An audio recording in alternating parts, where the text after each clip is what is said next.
আপনারা আমরা সাধারণ যারা মানুষ যারা অত্র এলাকার বাসিন্দা অথবা অত্র এলাকার যে বিভিন্ন অফিস রয়েছে সেই অফিসে যারা চাকরি করে তারা যথাযথ কাগজ যদি তারা আমাদের দেখাতে পারে যে আমরা এই এলাকার বাসিন্দা অথবা এই এলাকায় চাকরি করি, অবশ্যই আমরা তাদেরকে সসম্মানে ঢুকতে দেব। কিন্তু কার্যক্রম বা এই অভিযান পরিচালিত হচ্ছে, তো সেখান থেকে আমরা আমাদের সামর্থ্যের সবটুকু দিয়ে আমরা চেষ্টা করে যাচ্ছি। এবং শুধু এইটাই না, আপনি জানেন যে আমাদের কিন্তু আশুলিয়া বা বাইপাইল এই সকল এলাকায় কিন্তু কিছুটা ছাত্র জনতার আন্দোলন দমাতে পুলিশকে 25 কোটি টাকা দিয়েছিলেন সদ্য ক্ষমতাচ্যুত প্রধানমন্ত্রী শেখ হাসিনা।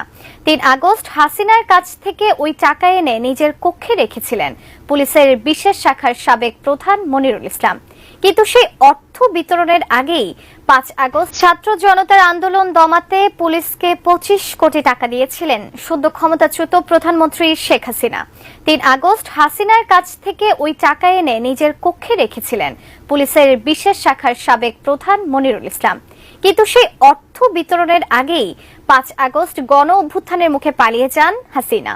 ওই দিন থেকেই আর অফিসেও যাননি মনিরুল, তাই নগদ প্রণোদনার ওই টাকা তার রুমেই থাকার কথা। কিন্তু সম্প্রতি জানা যায় মনিরুলের কক্ষে কোনো টাকা নেই। ফলে প্রশ্ন উঠছে, এত টাকা গেল কোথায়?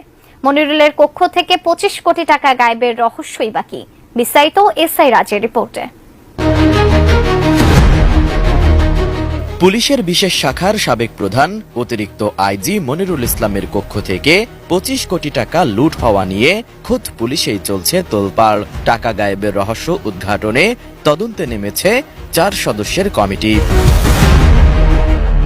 অভিযোগ রয়েছে বৈষম্য বিরোধী আন্দোলন দমাতে শেখ হাসিনার কাছ থেকে 25 কোটি টাকা এনে নিজের অফিসেই রাখেন সদ্য বিদায়ী এসবি প্রধান মনিরুল ইসলাম। কিন্তু সেই টাকা খরচের আগেই ছাত্র জনতার আন্দোলনের মুখে প্রধানমন্ত্রীর পদ থেকে দেশ ছেড়ে পালিয়ে যান শেখ হাসিনা। ওই দিন থেকেই অফিসে যান না মনিরুল। তবে তার কক্ষে 25 কোটি টাকা নগদ থাকার কথা জানতেন এসবি ও পুলিশের কয়েক কর্মকর্তা। এদিকে চাঞ্চল্যকর এ ঘটনার তদন্তে পুলিশ সদর দফতর থেকে 4 সদস্যের একটি তদন্ত কমিটি গঠন করা হয়েছে। এরই মধ্যে ঘটনাস্থল পরিদর্শন, আলামত সংগ্রহ ও সংশ্লিষ্ট কর্মকর্তাদের সাক্ষ্য নিয়েছে তদন্ত কমিটি। এসবি কার্যালয়ের সিসি ক্যামেরা বন্ধ কেন, মনিরুলের কক্ষে কার কার প্রবেশাধিকার ছিল, কারা সেদিন প্রবেশ করেছিল, টাকা আদৌ কত ছিল, সরিয়েছে মূলত কারা, এসব প্রশ্নের সমাধান খুঁজছে তদন্ত কমিটি। অন্যদিকে ঘটনা তদন্তে কাজ শুরু করেছে সিআইডির ফরেনসিক টিমও। ঘটনার রহস্য উদ্ধারে নেওয়া হচ্ছে বিশেষজ্ঞ মতামত। তদন্ত সংশ্লিষ্টরা বলছেন, এই টাকার রহস্য এবং গায়েবের ঘটনায় এরই মধ্যে কয়েকজনকে সন্দেহের তালিকায় রাখা হয়েছে। এসবি সূত্রে জানা গেছে, আঙুলের ছাপ দিয়ে এসবি প্রধানের কক্ষে ঢোকার প্রবেশাধিকার ছিল দপ্তরের 5 জনের। 7 আগস্টের পর তাদের প্রত্যেকের সেই প্রবেশাধিকার লক করে দেন এক কর্মকর্তা। ওই কর্মকর্তার তত্ত্বাবধানেই টাকা সরানো হয় বলে সন্দেহ করা হচ্ছে। স্বরাষ্ট্রমন্ত্রী সহ বেশ কয়েকজন বিগত সরকারের ঊর্ধ্বতন কর্মকর্তারা যারা আছেন তারা দেশের বাইরে পার্শ্ববর্তী দেশে অবস্থান করছেন। আপনার বক্তব্য অনুযায়ী আমরা প্রতিষ্ঠাকালীন সময় থেকে র্যাবের নজরদারির কথা সবাই জানি। তো বিগত 5 তারিখের পরেও আমরা যতদূর জেনেছি যে র্যাবের নজরদারি দেশব্যাপী ছিল। সেই ক্ষেত্রে তারা পালিয়ে যাওয়ার ক্ষেত্রে আপনাদের কোনো উদাসীনতা বা গাফিলতি? এখানে উদাসীনতা বা গাফিলতি আমি এভাবে বলতে চাই না। আমি বলতে চাই যে আমাদের প্রতি যে দায়িত্ব ছিল, আমরা সেই দায়িত্বে বা আমাদের যে সামর্থ্য যতটুকু ছিল সেই সামর্থ্য সবটুকু দিয়ে আমরা চেষ্টা করে যাচ্ছি। এবং আমাদের যে কর্মপরিধি, সেই কর্মপরিধিতে আমাদের যতটুকু করা দরকার আমরা পুরোটাই করে যাচ্ছি। এরপরও কিন্তু আসলে এই ধরনের সমাজে ক্রাইম থাকবে বলেই কিন্তু আমরা র্যাব মানে আইন শৃঙ্খলা রক্ষাকারী বাহিনী সবসময় আছি। ক্রাইম যদি নীল হয়ে যেত তাহলে কিন্তু আইন শৃঙ্খলা রক্ষাকারী বাহিনীর দরকার ছিল না। এটা একটা মানে হাইপোথেটিক্যাল কথা, বাট আমি যেটা বলতে চাই যে আমাদের সামর্থ্য যতটুকু আছে আমরা চেষ্টা করে যাচ্ছি এবং আমরা আমাদের সামর্থ্য সবটুকু দিয়ে চেষ্টা করছি। এখানে আমাদের উদাসীনতা বা গাফিলতির কোনো প্রশ্নই ওঠে না। এটি মূলত আমি আপনাকে যেটা বলেছি, আমার বক্তব্য সবসময় এটাই থাকবে যে তদন্ত করার জন্য আরও এক্সপার্টদের সমন্বয়ে একটা টিম গঠন করা হয়েছে। সেখানে যদি র্যাবের দরকার হয় র্যাব সেখানে সহায়তা করবে এবং সেই টিমটাকে একটি নির্দিষ্ট সময় দেওয়া হয়েছে। এই নির্দিষ্ট সময় পরেই সরকার যে সকল যে সময়সীমা বেঁধে দিয়েছে তার মধ্যেই আমরা কাজ করব। আমি আপনাকে একটা স্ট্যাটিস্টিক্স দিলাম যে আমরা প্রায় 1170 জনকে গ্রেফতার করেছি, আমরা 200-র উপরে অস্ত্র উদ্ধার করেছি, সো এর মাধ্যমে কিন্তু আপনারা বুঝতে পারেন যে আমরা আসলে কতটা অ্যাক্টিভ আছি। এবং আমরা কিন্তু গতকালকেও আপনারা যদি দেখবেন গতকালকের খবর বা প্রতিদিনই কিন্তু আমাদের কিছু না কিছু অ্যাচিভমেন্ট আছে। আমরা প্রায় বড় পর্যায়ের 39 জন নেতাকে কিন্তু আমরা এখন পর্যন্ত গ্রেফতার করতে পেরেছি। এলিট ফোর্স হিসাবে কিন্তু আসলে আপনি জানেন যে আমাদের কিন্তু প্রত্যেকটা জেলাতেও কিন্তু আমাদের কিন্তু ক্যাম্প নেই। আমাদের মাত্র 44টা জেলাতে কিন্তু আমাদের ক্যাম্প আছে। সারা বাংলাদেশে 64টা জেলা, সেখানে কিন্তু আমাদের 20টা জেলাতে কিন্তু কোনো ক্যাম্পই নেই। এবং আমাদের একটা ক্যাম্পের যে জনবল, এটা অত্যন্ত মূলত আমরা বড় বড় কাজগুলি নিয়েই আমরা কাজ করতে চাই। এবং আমাদের যে ম্যান্ডেটেড টাস্ক আছে, অস্ত্র মাদক এগুলো নিয়ে কিন্তু আমরা কাজ করছি।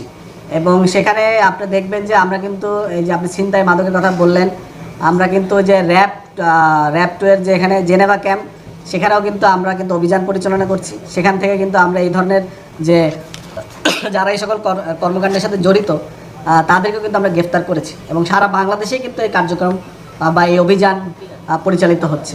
তো সেখান থেকে আমরা আমাদের সামর্থ্যের সবটুকু দিয়ে আমরা চেষ্টা করে যাচ্ছি। এবং শুধু এইটাই না, আপনি জানেন যে আমাদের কিন্তু আশুলিয়া বা বাইপাইল এই সকল এলাকায় কিন্তু কিছুটা অস্থিরতা আছে।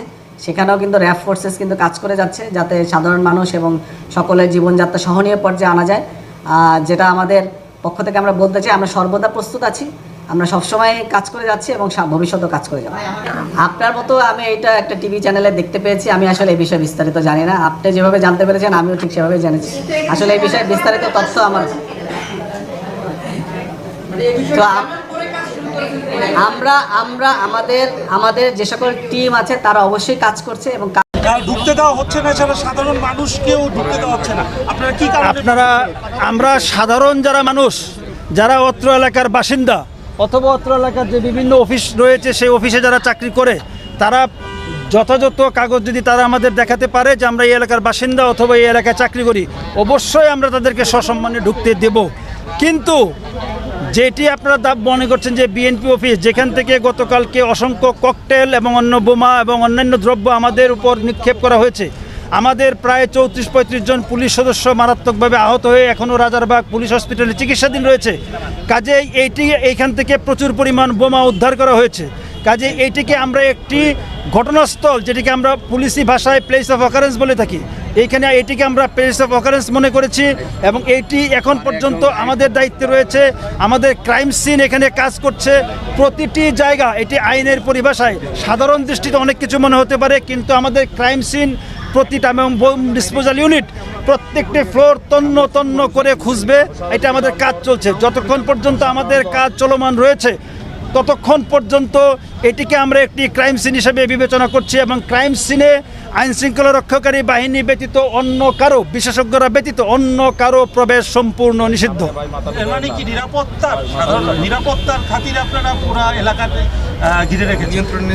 এখানে নিরাপদ, আমি বলছি এটিকে একটি ক্রাইম সিন, এই বিষয়টি এই টার্মিনোলজিটাকে আপনাদেরকে বুঝতে হবে। এটি একটি crime scene, place of occurrence, যেখান থেকে প্রচুর পরিমাণ বোমা উদ্ধার করা হয়েছে।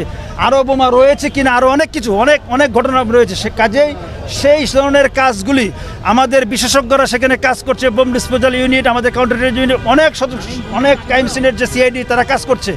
সো এই কাজগুলি শেষ না হওয়া পর্যন্ত এইখানে কোনো ধরনের কাউকে প্রবেশ করতে দেওয়া হবে না। ব্যাংক বিমা বন্ধ রাখা হয়েছে।